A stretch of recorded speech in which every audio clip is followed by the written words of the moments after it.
What is up, DTube Steam blockchain? So today I want to talk about that a steady stream of human thoughts will manifest.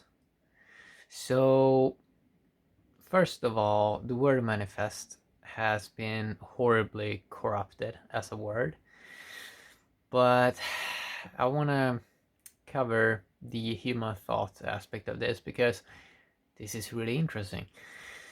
So I think a lot of people can see this when they go back a couple of years and they see what they were thinking about and they're seeing what they're doing now. They probably can see some pattern that, oh wow, it actually happened. Or especially if you're a little bit lighthearted and you have some sort of vision of something and you would be like, oh, this would be cool if it sort of happened. I've had that a lot, and then a couple of years later it almost always has happened. Like it almost always has sort of manifested in a way. So the idea is that a person manifests something in their mind. It comes first up in their mind, some kind of idea or something that they want to see. And if they keep a steady, then use a steady stream of focus in that direction, unwavering focus, and they basically make it clear in their mind of what they want to create, and uh, and they have thoughts in this direction that they are putting out there. Well, it's going to manifest, right? So humans are probably going to rediscover this, and I think that a lot of people already have, that humans are sort of creating stuff. They are sort of creating this sort of world, and that this world comes from the human mind.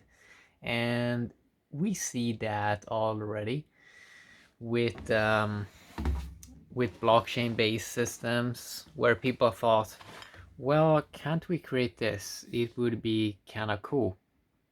And now we sort of have the Steam blockchain. I started to think about the Steam blockchain even when it did not exist, and in the way I did not know what it was. But I started in 2015 to consider, well, it would be kind of cool if we had a better system for just doing things. So it's really interesting how a year later, yeah. So a steady stream of thoughts. This is quite interesting because, first of all, if you just look at your thoughts as I talked about in the past, yes, it's based on past data, but you're always taking in new data, especially because your sense perception is sort of always on, so it's always taking in new stuff.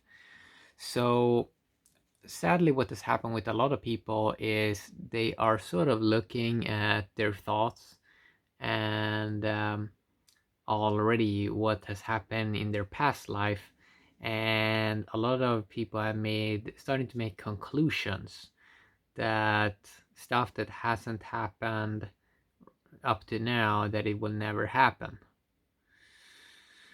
While so a lot of people basically give up in trying to do something because they're just seeing at how stuff is right now, and then just make conclusions based on that nothing new ever can happen.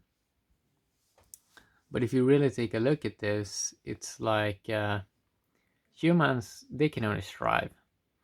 So they find something that they really want to have happen, and then they have continuous stream of thoughts into that direction, and then what is possible and what is not possible is not up to the person.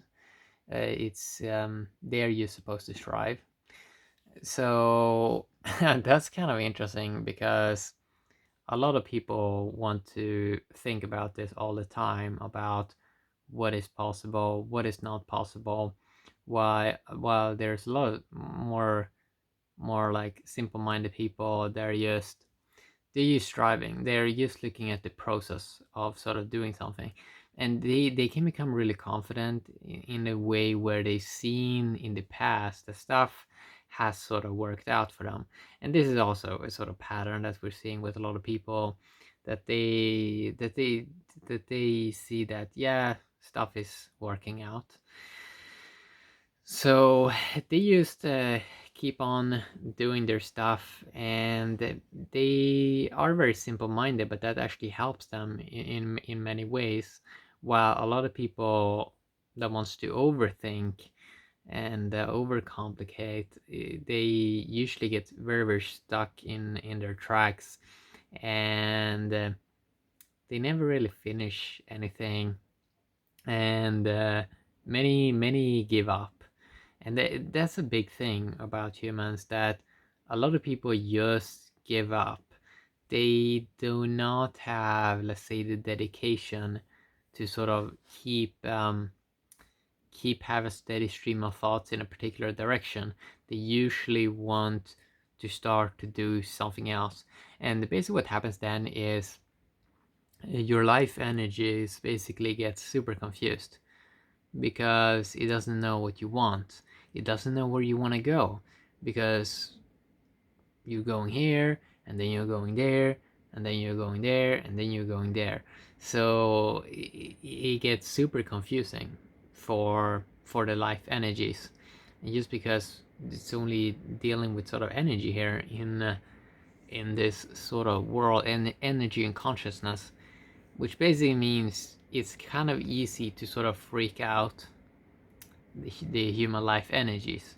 And it's also as this, that a lot of people are getting what they desire, but maybe it wasn't actually what they really desired. Maybe they thought that something would make them super happy, and then they realize, well, this was not what I really wanted. So it's also very interesting with this aspect of having steady stream of thoughts in a particular direction, to really try to sort of be responsible and really look at if something, if it really is, if it's really something that you truly want, if you really want it to happen, like, do you really want all of that stuff that maybe you can have? Yeah, it's like, oh, I want 100 cars and all this. It's like, if you would have like 100 cars outside of your door now, wouldn't that be too much? So it's like people have to be maybe responsible in some ways about what sort of thoughts and what kind of steady stream of thoughts they're having in a particular direction. So that's a very interesting aspect, and I think this can become very exciting for a person when they sort of can realize in many ways that thoughts doesn't have to be a massive limitation. If they're having this steady stream of thoughts in a direction, then very interesting stuff can eventually happen.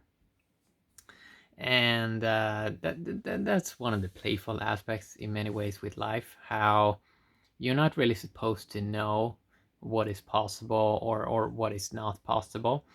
And I guess that is one of the reasons for it is probably to keep things be exciting. And because if you knew everything, then what would be the point of striving? What would be the point of doing anything, right? So it's very interesting when you see how new stuff can sort of come into human perception, and how they can play with energy in more interesting ways. For example, smartphones, something that it was really hard for us to imagine even 20 years ago. that they would sort of look like this, and it's it didn't start like this. It was someone was considering it in their human mind, like, oh, this would be sort of cool to have, and then new stuff arise, and that's kind of interesting. So a big aspect of this is probably that a lot of humans are going to learn to be creators again, and learning more about the human mind, about intellect, about intelligence, and a lot of stuff that people maybe did not have time to look at in the past because they were doing some pointless job or something that they really did not like that much. Maybe they enjoyed it, but now they're doing this new thing and it's a little bit more interesting, perhaps. Who knows? So yeah, it's an interesting topic, that steady stream of thoughts aspect, because a lot of people are not really taking advantage of it. A lot of people should really study voice more and sound, and I really think it has a bigger play in all of this than just screen-based content that we are looking at on our devices that can be both text and images. So, quick video talking a little bit about that. Have a great day, DTube and Steam Blockchain. Bye bye.